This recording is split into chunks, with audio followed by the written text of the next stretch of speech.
Drumroll please. This week I built something everyone can use. Storage crates for my root crops. Because as a German I need a place to store my potatoes. Do you want one too? Follow me und lass uns anfangen. Strong like a tree, there's roots where I stand. After buying a stack of cedar fence boards at the hardware store, I started a project by laying out the clamps I have.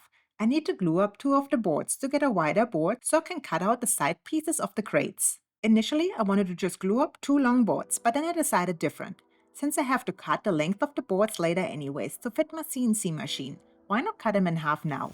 It's much easier to work with shorter boards, so I used my miter saw to cut them in half before gluing them up.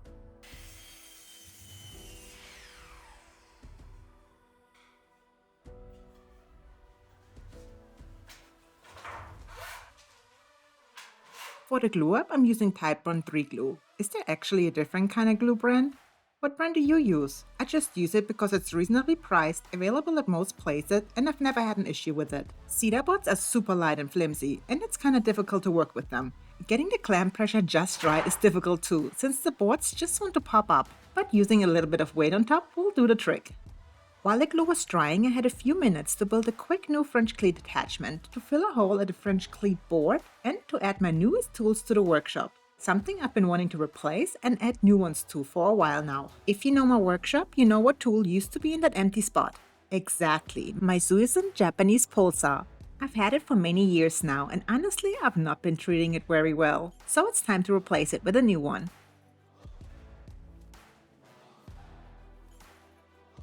And I did not stop there, because I've built this large attachment that I like to fill up.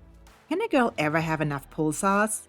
They are flash cut saws, some for cross cuts, rib cuts, angle cuts, some are made for dovetail cuts, and some just do it all. And you know about this great full body workout when you use them. And to round it all off, I thought that sign would look really awesome on there. I used a piece of the cedar cutoff board that would have otherwise ended up in the trash bin. I just love to reuse things and make something out of it that actually looks cool. And like always, the link is in the description below. I ordered all the products off Amazon. I just really wanted to share this with you. And now let's get back to the build. I took some of the fence boards to cut them into a bunch of 42cm long pieces.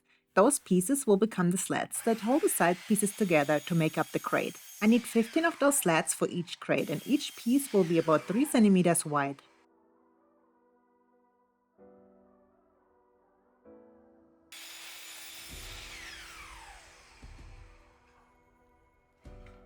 Before I cut the pieces in those 3cm wide slats I just talked about, I made sure to clean up one of the edges first, so I get smooth cuts on both sides of the pieces. I set a blade to a width so it just slightly cuts off the edge and leaves a nice straight cut.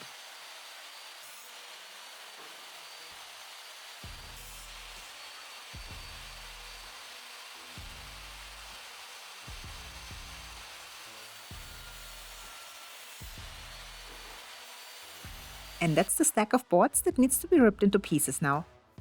I set the blade to a width of 3 centimeters. Make sure you press that side that you just cleaned up against the fence. Once you cut all the 3cm pieces, the last piece will have just a slight cutoff.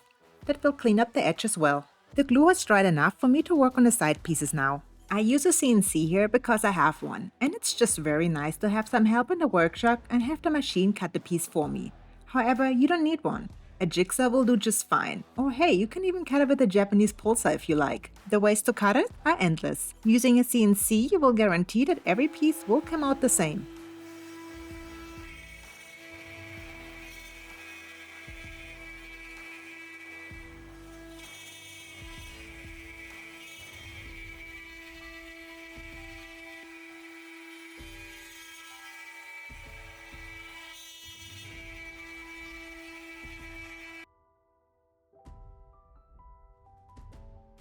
"50 minutes later, 3 of the pieces are cut. It just needs a slight sand to sand off the tabs and round over the corners a bit.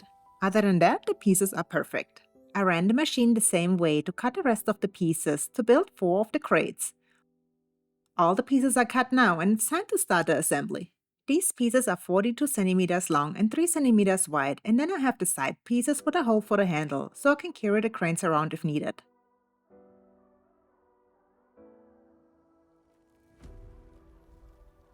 For the assembly, I'm using 1-inch brad nails and my brad nailer. Also a lot of Type 3 wood glue.